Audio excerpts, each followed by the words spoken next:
ဂိုင်းသားတွေကအရှိတကားကိုဆွဲဖြုတ်ပြီးပောက်ကွဲမှုတံကနေမပျက်စီးပဲကြံခဲ့တဲ့လက်နက်မှန်သမျှကိုစတင်ခိုးယူကြပါတယ်။ဆိုင်ပိုင်ရှင်ကချက်ချင်းပဲကန့်ကွက်တားဆီးတဲ့အခါမှာတော့သူတို့ဟာဘာမင်ဂမ်ရဲတပ်ဖွဲ့ရဲ့ရဲမင်းကြီးထံကနေခွင့်ပြုချက်ရထားတာဖြစ်ကြောင်းဒုကပြောဆိုပြီးငွေချုပ်ပေးခဲ့ပါတယ်။ဒါပေမဲ့ပိုင်ရှင်ဖြစ်သူကရဲရရှိတွေကိုစက်တိုက်တိုင်တန်းနေတာကြောင့်သူတို့ရဲ့လက်ယုံဖြစ်သူလိုလာချက်ကသူတို့ကိုလာရောက်တားဆီးတဲ့သူမှန်သမျှကိုမှတ်ပုံတင်ထားမှာဖြစ်ပြီးသူတို့ရဲ့မိသားစုဝင်တွေကိုပါရိုက်နှက်ဆုံးမသွားမယ်လို့ကြေညာလိုက်ပါတယ်။စက်ယုံပိုင်ရှင်ကသူတို့ကိုမကြောက်ဘူးလို့ပြောလိုက်တာကြောင့်ဒုကီကသူ့ကိုရိုက်နှက်လဲကြစေခဲ့ပါတယ်။အဲ့ဒီအခါမှာအလုပ်သမားတွေကချက်ချင်းတုတ်ပြန်ကြပေမဲ့ Peaky Blinders ဖွဲ့ကသူတို့ကိုပါပြန်လည်ရိုက်နှက်ခဲ့ပြီးအဲ့ဒီတိုက်ပွဲမှာအလွယ်တကူပဲအနိုင်ရသွားပါတယ်။အရက်သားတွေဝင်ရောက်နှောက်ယှက်တာမျိုးမရှိတော့တဲ့အခါမှာတော့ဂိုင်းသားတွေဟာသူတို့တွေ့သမျှလက်နက်အားလုံးကိုတင်ကျုံယူလိုက်ကြပါတယ်။ခဏအကြာမှာတော့အက်တာဟာဘာမင်ဂမ်ကိုပြန်ရောက်လာပြီးစက်ယုံကိုမသွားခင်သူမရဲ့သားဖြစ်သူခေါ်ကိုအရင်ဝင်ခေါ်ခဲ့ပါတယ်။တိုးတော်လဲ Peaky Blinders အဖွဲ့ကြောင့်အခြေအနေတွေပိုဆိုးသွားရတာမို့အလုပ်သမားတွေကအက်တာကိုမြင်ချင်းမှာပဲသူမမျက်နှာပြရဲတာကိုဝိုင်းဝန်းပြစ်တင်ကြပါတယ်။အရက်ဆိုင်တစ်ခုထဲမှာတော့ဒုခါပိတ်ကက်လို့ခေါ်တဲ့နာဇီကိုယ်စားလှယ်တဦးနဲ့တွေ့ဆုံခဲ့ပြီးသူကဒုကိုငွေဆက်ကူအတူနမူနာတစ်ခုပြသခဲ့ပါတယ်။ဖိတိတ်စီးပွားရေးလောကထဲကိုဖြန့်ချိဖို့အတွက်ပေါင်350တန်းအစင်သိရှိနေပြီးအဲ့ဒါကိုလှုပ်ဆောင်ဖို့အတွက်ဂိုင်းတွေကိုအသုံးချခြင်းနေတာဖြစ်ပါတယ် Peaky Blinders အဖွဲ့သားသူနဲ့လက်တွဲလုပ်ကိုင်မယ်ဆိုရင်20%ဝေစုရမှာဖြစ်ပေမ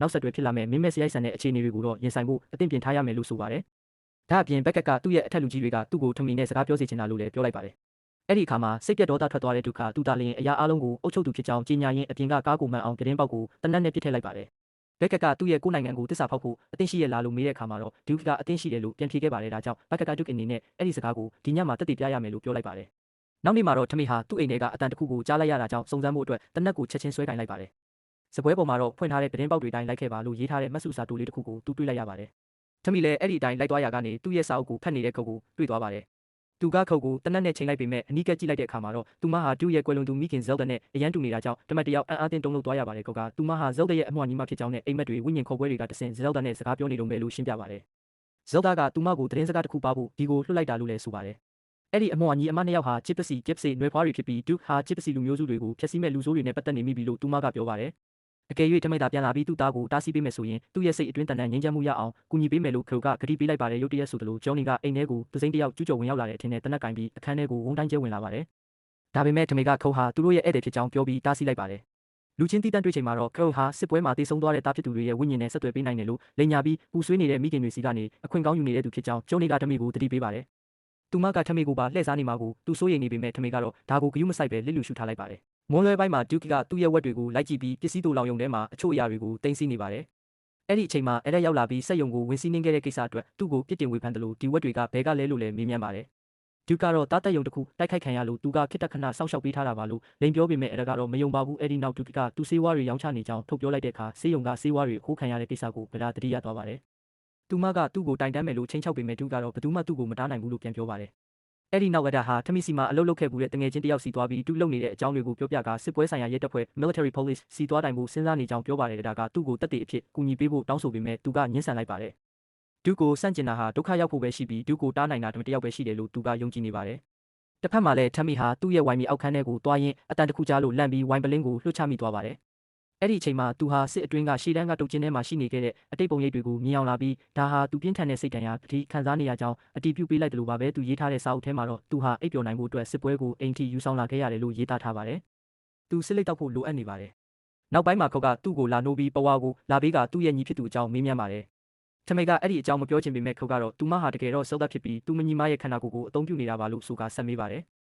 ထမိုက်ကမယုံတဲ့အခါမှာတော့အဲ့ဒီဘဝဟာထမရဲ့သမီးလေးခြံထားခဲ့တာဖြစ်ကြောင်းနဲ့သူတချိုင်းမှညီဖြစ်သူကိုပြောခဲ့တဲ့စကားတွေကိုပြန်ပြောပြပြီးတက်တည်ပြလိုက်ပါတယ်။အခုတော့ထမတယောက်စိတ်ဝင်စားသွားပြီးပိုသိကျင်လာပါတယ်။ဒါပေမဲ့ခောက်ကထမိသာဒုကိုကူညီမယ်ဆိုမှပြောပြမယ်လို့ဆိုပါတယ်။ထမိကသူဟာအရင်ကလိုလူစားမျိုးမဟုတ်တော့ဘူးလို့ညင်းပေမဲ့ခောက်ကတော့သူ့ရဲ့အရင်ကပင်ကိုယ်စရိုက်ပြန်ရလာအောင်ကူညီပေးမယ်လို့ကမ်းလှမ်းပါတယ်။အဲ့ဒီနောက်သူတို့နှစ်ဦးရင်းနှီးကျွမ်းဝင်မှုတွေပြုလုပ်ကြပြီးခောက်ကသူမဟာဇုတ်သက်ဖြစ်ကြောင်းတက်တည်အဖြစ်သူတို့အရင်ကချင်းတွေ့ခဲ့တဲ့လျှို့ဝှက်နေရအကြောင်းကိုပြောပြပါတယ်။ကိစ္စတွေပြီးတဲ့အခါမှာတော့သူ့ညီဟာသူ့တည်ဆုံမှုအတွက်ထမီကိုအပြစ်မတင်ကြောင်းနဲ့အားလုံးကတော့သူ့ဘာသာဆုံးစီရင်သွားတာလို့ပဲယုံကြည်နေကြတယ်လို့ခောက်ကပြောပြပါတယ်ထမီကသူမကိုပါဆက်ပိတ်ဖို့ကြိုးစားရင်းအဖြစ်မှန်ကိုဖွင့်ထားလိုက်ပါတယ်။တကယ်တော့သူ့ညီကသူ့ကားကိုခိုးသွားလို့ထမီကနောက်ကလိုက်သွားခဲ့တာပါ။အပြစ်ရှိစိတ်တွေနဲ့ပြည့်နှက်နေတဲ့ထမီကအဲ့ဒီညကမြူတွေဆိုင်နေပြီးသူ့ညီကလည်းစိတ်လိတ်တွေအလွန်အကျွံတောက်ထားတာကြောင့်ထမီကိုမိစ္ဆာလို့ထင်ပြီးတိုက်ခိုက်ခဲ့ကြောင်းအဲ့ဒီလိုလုံးထွေးတပ်ပုတ်ရင်းကနေထမီကသူ့ညီကိုမတော်တဆတတ်မိသွားတာဖြစ်ကြောင်းဝန်ခံလိုက်ပါတယ်ခောက်ကထမီအနေနဲ့အတိတ်ကိုလွှတ်ချရမယ်လို့နှစ်သိမ့်ပေးပါတယ်။သူဟာသမီးဖြစ်သူနဲ့ညီဖြစ်သူကိုမကယ်တင်နိုင်ခဲ့ပေမဲ့သူ့သားကိုတော့ကယ်တင်နိုင်ပါသေးတယ်လို့ဆိုပါတယ်။ညနေပိုင်းမှာဘာမင်ကန်ဟာထပ်မံဘုံကျဲတိုက်ခိုက်ခံရပါတယ်။လူတွေဟာဘုံခိုကျင်းတွေတဲကိုပြေးကြပြီးတရားကတော့အဲ့ဒီအခွင့်အရေးကိုတုံးပြီးဒေတာခံအားလုံးကိုစကားပြောပါတယ်။သူမကဒုကိုတားဆီးခြင်းပြီးစစ်ရဲတပ်ဖွဲ့စီသွားနိုင်မှုအတွက်သူတို့ရဲ့တပ်တည်ထွက်ဆိုချက်တွေလိုအပ်နေပါတယ်။တစ်ဖက်မှာလည်းဒုခါဘက်ကနဲ့ပြည်တိန်ဖက်စစ်အဖွဲ့ချုပ်ရဲ့ဒုတိယအကြီးအကဲဗိုလ်ချုပ်တို့နဲ့တွေ့ဆုံပါတယ်။ Virgil ကငွေတုတွေကိုတနိုင်ငံလုံးဖြန့်ဖြူးဖို့ကူညီမှာဖြစ်လို့အသေးစိတ်ဆွေးနွေးချင်နေတာပါ Duke ကငွေတွေကိုတည်ဆောင်ဖို့တူးမြောင်းလေ3ဆင်းအသုံးပြုမဲ့သူ့ရဲ့အစီအစဉ်ကိုပြောပြတဲ့အခါ Virgil ကသဘောကျသွားပါတယ်အဲ့ဒီနောက် Beckett က Virgil ဟာတစ္ဆာဖောက်တစ်ယောက်ဖြစ်ကြောင်းသတင်းရထားလို့သူ့ကိုမယုံကြည်နိုင်ဘူးလို့ထုတ်ပြောလိုက်ပါတယ် Duke က Virgil ကိုချက်ချင်းပစ်တက်လိုက်ပါတယ် Virgil ကသွေးထွက်လွန်ပြီးတွားသွားနေချိန်မှာ Duke ကဒုတိယအကြိမ်ထပ်ပစ်ပြီးအသေးတက်လိုက်ပါတယ်ဒါပေမဲ့ Beckett ကသူ့မှာရှိတဲ့ကြီးစံအားလုံးကုန်တဲ့အထိပစ်ခိုင်းပါတယ်အဲ့ဒီနောက်မှာ Duke ဟာအလွန်မင်းစိုးရိမ်တုန်လှုပ်နေတာကြောင့် Beckett ကသူဟာအလွန်ရေးကြီးတဲ့လူတွေနဲ့အလုပ်လုပ်နေတာဖြစ်လို့ Duke ကိုကာကွယ်ပေးထားမယ်လို့အာမခံပါတယ်မကြခင်မှာ Duke အနေနဲ့လှေတွေကို Liverpool စီယူသွားပြီးငွေတွေသွားသိမ်းရမှာဖြစ်ပါတယ်ဒါပေမဲ့အခုလောလောဆယ်မှာတော့ Duke ဟာအလောင်းကိုဖျောက်ဖျက်ရပါမယ် Beckett ထွက်သွားပြီးနောက် Duke ကစိတ်ပြတ်ဒေါသထွက်ပြီးပလင်းတစ်လုံးကိုရိုက်ခွဲလိုက်ပါတယ်အဲ့ဒီနောက်သူဟာအလောင်းကိုဝက်တွေကိုကျွေးပြီးဖျောက်ဖျက်လိုက်ပါတယ် Liverpool မှာတော့ငွေတွေအပြည့်ထည့်ထားတဲ့တစ်တာတွေပါတဲ့တင်မောတွေရောက်ရှိလာပါတယ်နောက်နေ့မနက်မှာတော့ထမေဟာအိယာပေါ်မှာပေါ်ဝါလေးနဲ့အတူတယောက်တည်းနိုးလာပါတယ်ပေါ်ဝါကိုသူ့ညီရဲ့ကူပေါ်မှာပြန်တင်ပေးပြီးနောက်မှာတော့ထမတယောက်နောက်ဆုံးမှာအေးအေးယူဆောင်ရွက်ဖို့ဆုံးဖြတ်လိုက်ပါတယ်သူဟာသူ့ရဲ့အဝတ်စားဟောင်းတွေကိုပြန်ဝတ်ကားကိုထုတ်ပြီးဘာမင်ဂန်ကိုသွားမယ်လို့ကြေညာလိုက်ပါတယ်ဂျော်နီကဒါဟာယူသွတ်တဲ့လုပ်ရက်လို့ထင်ပြီးစိုးရိမ်တကြီးနဲ့သူပါလိုက်ခဲ့မယ်လို့ပြောပါတယ်အဲ့ဒီအတော်အတွင်းဒူဟာအမျိုးသမီးတစ်ယောက်နဲ့ညအိပ်ပြီးနောက်နိုးလာပါတယ်Virgil ရဲ့အဝတ်စားတွေသူ့စီမှာကြံနေသေးတာကိုတီးသွားလို့အဲ့ဓာတွေကိုမီးရှို့ဖျက်ဆီးလိုက်ပါတယ်အဲ့ဒီအချိန်မှာ Beckett ရောက်လာပြီးအဒါကဘုံကိုချင်းထဲမှာဘာတွေလုပ်ခဲ့လဲဆိုတာပြောပြပါတယ်သူမစစ်ရဲတပ်ဖွဲ့စီမရောက်ခင် Duke ကိုတတ်ခိုင်းပါတယ် Beckett ကသူ့သားအတွက်ရှက်မိပေမဲ့ Duke သားသူ့သားဖြစ်ရင်အရန်ကုန်ယူမိမှာလို့လည်းပြောပါတယ်အဲ့ဒီနောက် Duke ဟာအရန်နဲ့ခေါတော့နောက်ကိုမျိုးထဲအထိလိုက်သွားပြီးဖုန်း operator ရုံထဲမှာပုံအောင်ကအပိုင်ပစ်ဖို့ပြင်ဆင်ပါတယ်ဒါပေမဲ့သူ့မိသားစုပေါ်ထားတဲ့တန်ရောစင်ကြောင့်သူမပြစ်နိုင်ပဲဒေါသတကြီးနဲ့ဖုန်းကိုရိုက်ခွဲလိုက်ပါတယ်သူကလည်းနောက်ကိုဆက်လိုက်သွားချိန်မှာတော့သူမအနားမှာကားတစ်စီးရက်လိုက်တာကိုတွေ့ပါတယ်Beckett ကားထဲကထွက်လာတာကိုမြင်တော့ Duke ကအဲ့ဒါကိုတတိပေးဖို့အော်ဟစ်လိုက်ပါတယ်ဒါပေမဲ့နောက်ကျသွားပါပြီ Beckett ကအဲ့ဒါကိုတနက်နဲ့အချက်ပေါင်းများစွာပြစ်တက်လိုက်ပြီးတက်တည်ထွက်ဆိုချက်တွေပါတဲ့အိတ်ကိုလူယူသွားပါတယ်မထွက်သွားခင်မှာသူက Duke ကိုမင်းငါ့ကိုဂုံမယူစေခဲ့ဘူးလို့ပြောသွားပါတ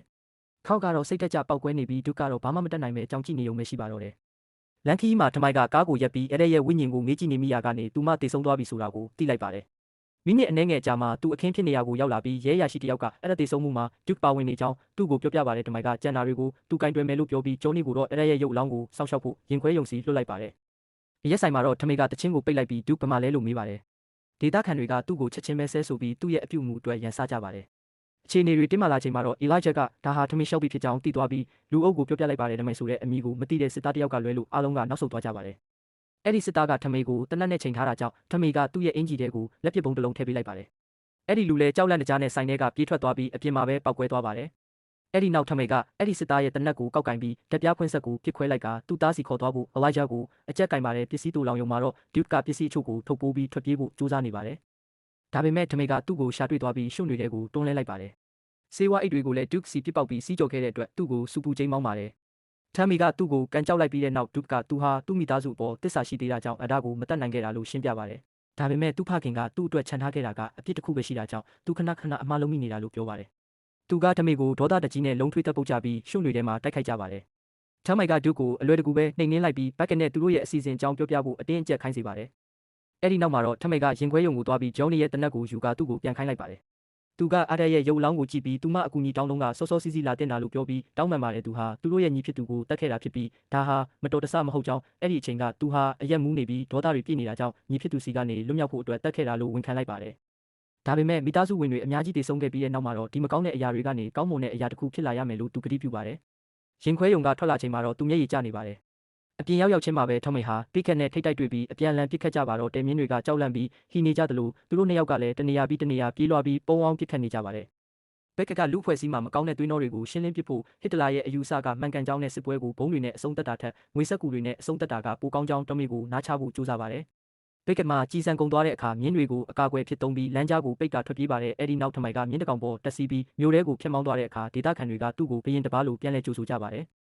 ်အရက်ဆိုင်ထဲမှာတော့Dukeဟာအပြစ်ရှိစိတ်တွေနဲ့အရက်ကိုအလွန်ကြုံတောက်နေပါတယ်။ခေါကသူ့စီရောက်လာပြီးဇော့တဲ့ရဲ့ဝိညာဉ်ကထမီနဲ့Dukeဟာတနေ့မှာအတူလက်တွဲလှုပ်ဆောင်ကြလိမ့်မယ်လို့ပြောခဲ့ပူကြောင်းဒါကြောင့်ဒါဟာ Dukeအတွက်မှန်ကန်ရာကိုလှုပ်ဆောင်ဖို့အခွင့်အရေးဖြစ်ကြောင်းပြောပြလိုက်ပါတယ်။ခေါကDukeကိုကြီးစံတတောက်ပေးပြီးနာဇီတွေကိုရှင်းလင်းပြီးတာနဲ့Tommyကိုတက်ရမယ်လို့ခိုင်းစေပါတယ်။ခေါကထမီကိုစိတ်အေးချမ်းမှုပေးမယ်လို့ကတိပေးထားခဲ့ပြီးဒါဟာထိုငင်းချမ်းမှုရဖို့အတွက်တခုတည်းသောနည်းလမ်းဖြစ်တယ်လို့ဆိုပါတယ်။ထမီတေဆုံးသွားရင် Dukeဟာသူ့မိခင်အမြဲတမ်းဖြစ်စေချင်ခဲ့တဲ့ချစ်ပစီပြင်းတစ်ဖြစ်လာနိုင်မှာပါ။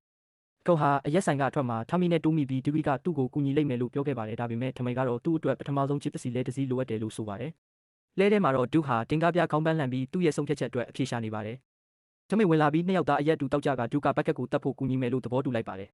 ်ခဏကြာမှာတော့မိသားစုဝင်တွေနဲ့တငယ်ချင်းတွေဟာအဲ့ဒါရဲ့ဇာပနာအတွက်စုဝေးခဲ့ကြပါတယ် ရုပ်အလောင်းကိုဓာတ်ပုံအချို့နဲ့အတူဂျစ်ပစီလဲထဲမှာထည့်သွင်းပြီးထောင်မေကမီးရှို့ကပူဆွေးမှုတွေနဲ့အတူမီးတောက်တွေကိုငေးကြည့်နေခဲ့ပါတယ်အဲ့ဒီညမှာဒူးကဘက်ကက်စီဖုန်းဆက်ပြီးထောင်မေကသူ့နောက်ကိုလိုက်နေပြီဖြစ်ကြောင်းသတိပေးလိုက်ပါတယ်ဒါပေမဲ့ဒူးကကူညီချင်သေးတယ်လို့ပြောတာကြောင့်ဘက်ကက်ကအစီအစဉ်တိုင်းအဆုံးသတ်ပေးဖို့အတွက်သူ့ကိုပေါင်80တန်းပေးဖို့သဘောတူလိုက်ပါတယ်တစ်ဖက်မှာလည်းထောင်မေဟာပြဖြစ်သွားတဲ့လှဲကျွင်းကြံတွေကိုကြည့်နေပါတယ်အဲ့ဒီအချိန်မှာစိတ်ကန်းလှုပ်ရှင်စတဲရောက်လာပြီးစိတ်ကန်းကတန်တရားဖြစ်ပွဲကိုတောင်နဲ့လေတွေအကြောင်းအချက်လက်အားလုံးကိုလာပေးပါတယ်ဒူးရောက်လာတဲ့အခါထောင်မေကစတဲနဲ့မိတ်ဆက်ပေးပြီးသူ့သားကိုယုံကြည်ဖို့ဆုံးဖြတ်လိုက်ပြီးဖြစ်ကြောင်းကြေညာပါတယ်အဲ့ဒီနောက်စတဲပေးတဲ့အချက်လက်တွေနဲ့သူတို့အစီအစဉ်ဆွဲကြပါတယ်ထမိုက်ကဝါတလူဥမင်လိုင်ကောင်းကိုအသုံးပြုခြင်းပေမဲ့စတဲကအဲ့ဒီနေရာဟာပြိုကျပြီးပိတ်ထားတာကြပြီးဖြစ်ကြောင်းထောက်ပြပါတယ်ဒါပေမဲ့ထမိုက်ကတော့သူဝင်ပေါက်ရှာနိုင်မှာပါလို့အာမခံပါတယ်လီဗာပူးကိုတွားတဲ့လမ်းမှာထမိုက်ဟာသူ့ရဲ့စာအုပ်ကိုဆက်ရေးနေပြီးဒါကိုသူ့ရဲ့သားသမီးတွေအတွက်ရည်စူးထားပါတယ်သူ့ရဲ့စာအုပ်ထဲမှာဒုက္ခသူ့ရဲ့အရိုက်အရာကိုစက္ကန့်မဲ့သူဖြစ်တဲ့ကြောင်းဒါပေမဲ့ဒီညရဲ့တာဝန်ဟာဒုက္ခရဲ့ပင်ကိုစရိုက်အမှန်ကိုဖော်ထုတ်ပေးမဲ့စမ်းသပ်မှုဖြစ်ကြောင်းဖော်ပြထားပါတယ်နောက်ဆုံးမှာတော့ထမိုက်ဟာပိတ်ထားတဲ့ဝါတလူဥမင်ဝင်ပေါက်ကိုရှာတွေ့သွားပြီးခုတ်ကိုအကူအညီတောင်းပါတယ်သူ့ရဲ့အမျိုးအနွယ်တွေကကိရိယာတွေတုံးပြီးတကားကိုစတင်ဖြတ်တောက်ကြပါတယ်စောင့်နေတော့မှထမိုက်ကသူ့လက်ဝါးကိုကြည့်ပေးဖို့ကိုခိုင်းပါတယ်ခါကအတိတ်ကအကြောင်းတွေကိုပဲပြောပြနေတာကြောင့်ထမိုက်ကသူ့ရဲ့အနာဂတ်အကြောင်းကိုမေးပါတယ်ခါကဒီညမှာမင်းလိုချင်တဲ့ငြိမ်းချမ်းမှုကိုရလိမ့်မယ်လို့ပြောပါတယ်အဲ့ဒီအခါထမိုက်ကတနက်ကိုထုတ်ပြီးခုံသူ့စီပထမဆုံးအကြိမ်လာကြတဲ့ကသူ့ကိုတက်ချင်နေတာသိတယ်လို့ဝန်ခံလိုက်ပါတယ်ခုံဟာနိမိတ်မကောင်းတဲ့သူလို့ထမိုက်ကဆိုတဲ့အခါခုံကလည်းထမိသားတို့ကိုမတက်ရင်အဲ့ဒီကောင်လေးကထမိကိုပြန်တက်လိုက်မယ်လို့ပြန်ပြောပါတယ်ထမိဥမင်ထဲကိုဝင်သွားချိန်မှာဒူကာဘက်ကက်နဲ့စကားပြောနေပြီးထမိရဲ့အစီအစဉ်ကိုဘက်ကက်ကမေးပါတယ်ဒူကာလှေတွေသွားမဲ့လမ်းကြောင်းနဲ့သူတို့စီမှာတနက်အနေငယ်ပဲရှိမဲ့အကြောင်းပြောပြတဲ့အခါဘက်ကက်ကဂျာမန်စစ်သားတွေအတွက်ဒါကိုပြန်လဲပါတာပြန်ပေးပါတယ်မကြခင်မှာပဲဂျာမန်လေယာဉ်တွေကအဲ့ဒီနေရာကိုပုံကျဲလိုက်တာကြောင့်ဥမင်လိုင်ကောင်းတွေထပ်မံပြိုကျပြီးထောင်မီပိတ်မိသွားပါတယ်ဒါဟာသူ့ကိုစစ်အတွင်းကကျင်းတွေထဲမှာပိတ်မိခဲ့တဲ့စိတ်တန်ရာတွေကိုပြန်တရိယာစေပြီးတေဆုံးသွားတဲ့ချေရသူတွေရဲ့ပုံရိပ်တွေကိုမြင်အောင်လာစေပါတယ်ဒါပေမဲ့ထမိကအရှုံးမပေးဘဲအပျက်စီးတွေကြားကနေလွတ်မြောက်အောင်တူးထုတ်နိုင်ခဲ့ပါတယ်သူဟာလှေကားကိုတွေ့တဲ့အထိဆက်ပြေးပါတယ်စိတ်ကမ်းမှာတော့ဂျာမန်စစ်သားတွေကလှေတွေရောက်လာတာကိုစောင့်ကြည့်နေပါတယ်သူတို့ကစတက်ကိုစတင်ပစ်ခတ်ကြပေမဲ့စတက်ကဘုံတွေကိုအသက်သွင်းပြီးရေထဲကိုခုန်ချလိုက်ပါတယ်တကယ်တော့ဒါဟာသူတို့ရဲ့အစကတည်းကဆွဲထားတဲ့အစီအစဉ်ပါလေဟာစိတ်ကမ်းကိုတိုက်မိပြီးပောက်ကွဲသွားတာကြောင့်စစ်သားအားလုံးတစ်ခါတည်းတေဆုံးသွားပါတယ်ဂိုတောင်ထဲမှာတော့ဘက်ကက်ဟာဒုရဲ့လှည့်စားမှုကိုခံလိုက်ရတာတည်သွားပြီးဒုကိုတနက်နဲ့ချိန်ပါတယ်ဒုကသူ့ရဲ့ဒင်္ဂါပြကဖခင်ဖြစ်သူကိုစန့်ကျင်မှုပြောခဲ့ပေမဲ့သူကတော့ဒင်္ဂါပြကိုစန့်ကျင်ပြီးမှန်ကန်ရာကိုပဲရွေးချယ်ခဲ့တာလို့ရှင်းပြပါတယ်အဲ့ဒီချိန်မှာပဲဂိုတောင်ထဲမှာဘုံတစ်လုံးပောက်ကွဲသွားပါတယ်ပောက်ကွဲမှုကြောင့်ဘက်ကက်လဲကျသွားချိန်မှာဒုကထွက်ပြေးသွားပြီးထမေကတော့အထဲကိုရောက်လာပါတယ်မကြခင်မှာပဲ Peaky Blinders အဖွဲ့ကဂိုတောင်ကိုဝိုင်းလိုက်ပြီးကြန့်ရှိနေတဲ့နာဇီစစ်သားတွေကိုတနာညာတာမှုမရှိဘဲအကုန်ပစ်တက်လိုက်ပါတယ်ထမေကလည်းလူအချို့ကိုတက်ဖြတ်ရင်းဒုနဲ့စုံမိတဲ့အခါဒုကဘာလို့ဒီလောက်ကြာနေတာလဲလို့မေးပါတယ်စိတ်ပြက်နေတဲ့ထမေကတူတီကိုရောက်လာတာဒုရဲ့မိခင်ကတောင်းဆိုလို့တာဖြစ်ကြောင်းပြောပြီးဒုကိုပြန်ခိုင်းလိုက်ပါတယ်အဲ့ဒီနောက်ထမေကငွေတက်တာတွေကြားမှာမိုင်းတလုံးထောင်ပြီးနာဇီတွေရဲ့အစီအစဉ်ကိုအပြီးတိုင်ဖျက်ဆီးလိုက်ပါတယ်ဒါကိုမြင်သွားတဲ့ဘက်ကက်ဟာသူ့ကားနဲ့ထမေစီကိုဥတီမောင်းလာပါတယ်ထမေကတနက်နဲ့အတင်းဆောင်နေပြီးဘက်ကက်ကထမေရဲ့1 byte ကိုနှစ်ချက်ပစ်တဲ့အချိန်မှာထမိုက်ကဘက်ကက်ရဲ့ဥကောင်းကိုပြန်ပစ်လိုက်ပါတယ်ကားကစက်တိုက်မောင်းလာနေပြီးထမေကတော့အဆုံးသက်ကိုစောင့်ကြိုဖို့လက်မောင်းကိုဖြန့်ထားလိုက်ပါတယ်ဒါပေမဲ့ဒုကထမေကိုဝင်ဆွဲလိုက်တာကြောင့်ကားဟာနယံကိုပဲဝင်တိုက်မိသွားပါတယ်ထမိတ်လဲကျသွားပြီးဂိုင်းသားတွေဝိုင်းလာတဲ့အခါထမိတ်ကဒုကိုတနက်ပေးပြီးသူ့ကိုအဆုံးသက်ပေးဖို့တောင်းဆိုပါတယ်အစပိုင်းမှာဒုကညှင်းဆန်ပေမဲ့ထမိတ်ကအတင်းကျပ်ခိုင်းတာကြောင့်ဒုကတနက်ခလုတ်ကိုဆွဲလိုက်ပါတယ် Peaky Blinders အဖွဲ့သားတွေကသူတို့ရဲ့ခေါင်းဆောင်ကိုနှုတ်ဆက်ကြပြီးထမိတ်ကတော့ကြပြတပုတ်ကိုရွတ်ဆိုရင်းတေဆုံးသွားပါတယ်ဒုကလည်းဝမ်းနည်းစွာနဲ့ငိုကြွေးနေပါတယ်ဂိုင်းသားတွေကဒုကိုချစ်ပစီပရင်တစ်အဖြစ်ခေါ်ဝေါ်ကြပါတယ်ဒုကကြန့်ရှိနေတဲ့ငွေတုမှန်သမျှကိုမိရှို့ဖို့အမိန့်ပေးပါတယ်အချိန်တန်ကြာတဲ့အခါမှာတော့ခုတ်ကထမေရဲ့စာအုပ်ကိုယူပြီးဒုစီပေးလိုက်ပါတယ်ဂိုင်းသားတွေဟာထမေရဲ့ရုပ်အလောင်းတပ်ပုံတွေနဲ့နောက်ဆုံးကျန်တဲ့ငွေတုတွေထည့်ထားတဲ့လှဲပေးမှာစုဝေးကြပါတယ်ဒုကလှဲကိုမိရှို့လိုက်ပြီးသူတို့အားလုံးဟာထမေကိုနောက်ဆုံးအနေနဲ့ကောင်းကောင်းမွန်မွန်နှုတ်ဆက်ဖို့အတွက်မိဘုံပေးမှာနာရီပေါင်းများစွာစောင့်နေခဲ့ကြပါတော့တယ်